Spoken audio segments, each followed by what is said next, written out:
Et nous sommes de retour et nous sommes déjà à la 30e journée, la 30e plante. Aujourd'hui, on parle de l'armoise, armoise vulgaire. C'est parti. On est encore dans la famille des Astraceae. Oui. Et attention à ne pas confondre avec l'armoise annua. Là, on est sur une armoise vulgaire de son nom scientifique. Artemisia vulgaris. Je vais vous montrer tout de suite à quoi ça ressemble. Bon, écoutez. Déjà, pour la petite histoire, l'armoise, elle était au frais, près de la tour derrière là-bas.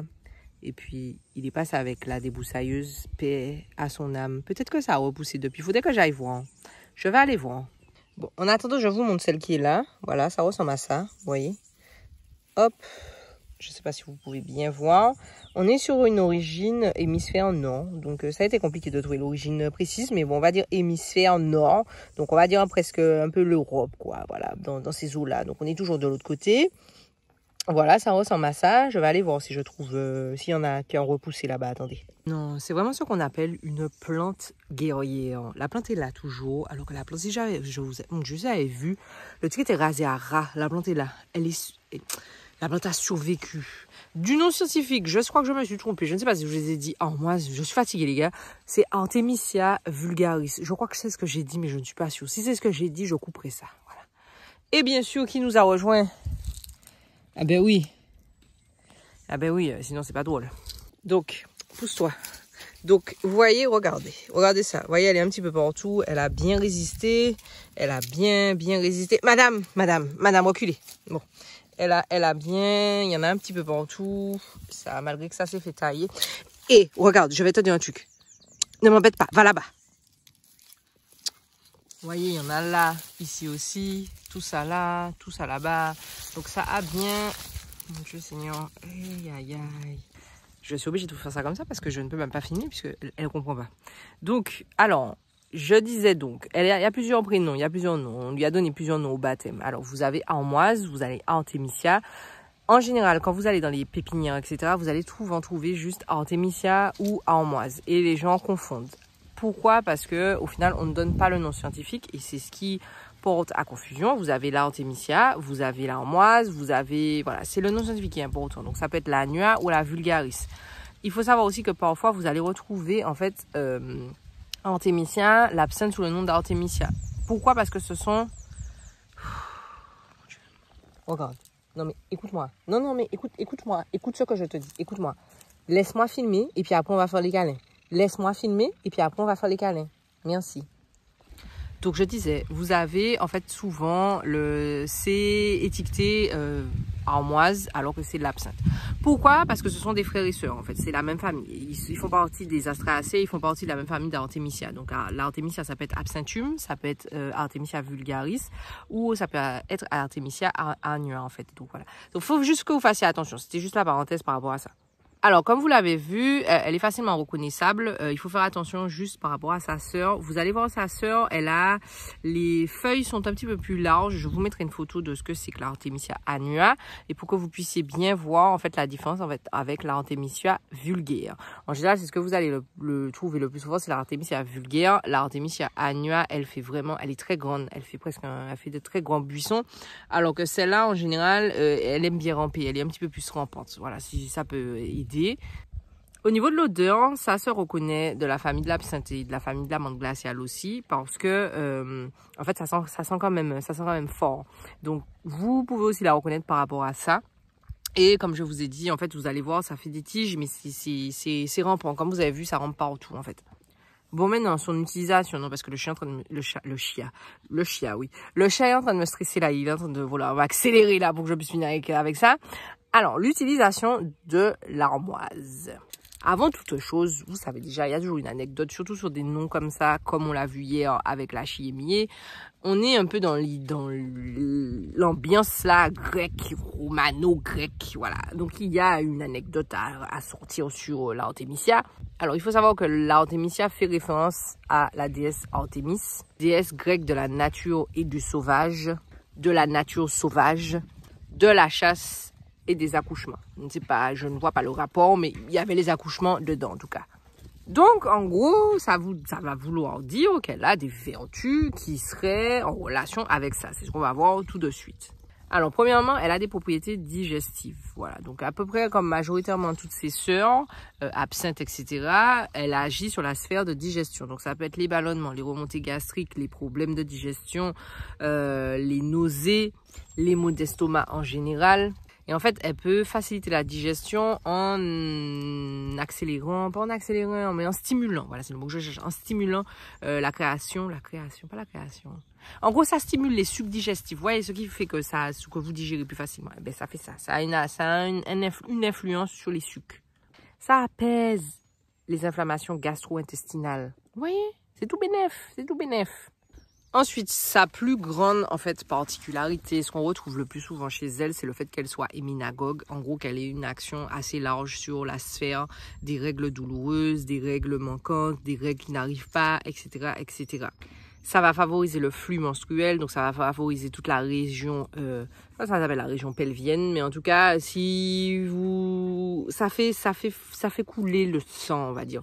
Donc en général, quand vous avez des crampes, c'est qu'il voilà, vous avez ça. La plante, elle va plutôt faire ça, donc ça va vous diminuer les douleurs. Je ne sais pas si ce que je viens de dire fait du sens, mais en tout cas, c'est l'illustration qui, pour moi, fait plus de sens dans l'explication de réduire les crampes. Pareil, comme la chiémifeuille qu'on a vu hier, c'est une plante à avoir dans son jardin pour vous, mesdames, pour nous, mesdames, en général.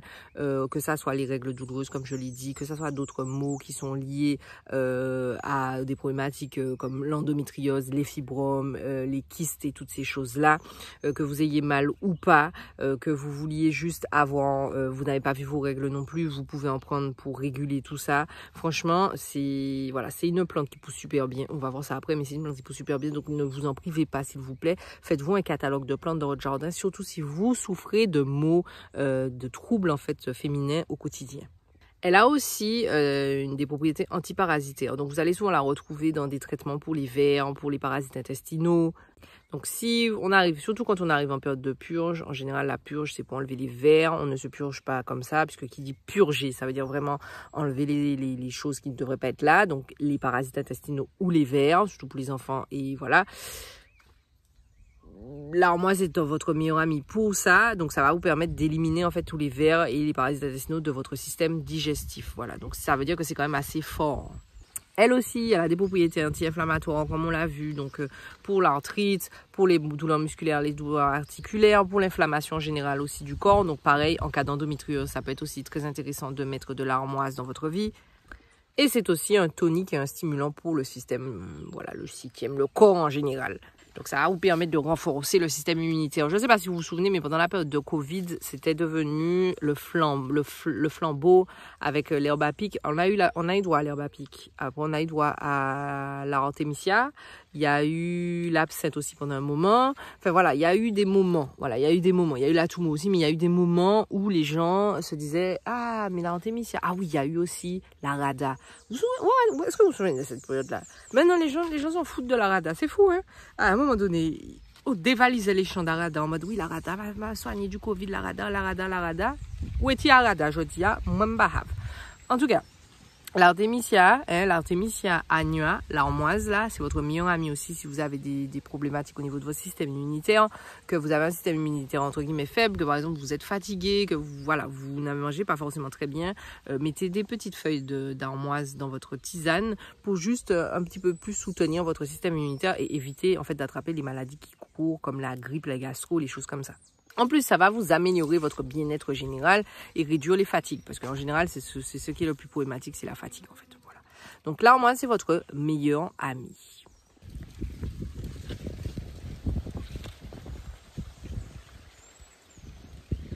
Mais, madame, reculez, madame, reculez, madame. J'ai jamais vu un chat aussi demandant. Mais c'est vrai, et quand je la prends, elle veut pas. J'ai jamais vu un chat aussi genre demande l'attention. Non, je te veux plus. Demande l'attention, non, je te veux plus. Oh là là. Bref, en tout cas, dans le jardin maintenant, avant de passer dans le jardin, on va voir l'utilisation, comment on l'utilise. Attention, avec l'artémisia, un peu comme l'absinthe, n'allez pas en abuser parce que par exemple, alors déjà, on ne prend pas quand on est enceinte, on ne prend pas quand on est allaitante, on ne donne pas aux enfants en bas âge, on fait très attention, c'est à partir de 6 ans et même déjà 6 ans, c'est limite. Vous faites attention parce que c'est des plantes qui sont quand même assez fortes. À forte dose, c'est abortif, donc on fait attention avec ça. Maintenant, vous savez déjà, c'est à peu près une poignée pour 1 litre d'eau, donc ça vous fait à peu près 20 grammes si vous avez une balance. Vous pouvez la consommer fraîche ou sèche, les deux fonctionnent. Voilà. Maintenant, on peut passer dans le jardin. Alors, dans le jardin, comme vous l'avez vu, hein, c'est une plante qui est super résistante. Comme vous le voyez, regardez ça, il y en a un petit peu partout, il y en a là, voilà. C'est extrêmement résistant, donc vraiment, c'est envahissant aussi.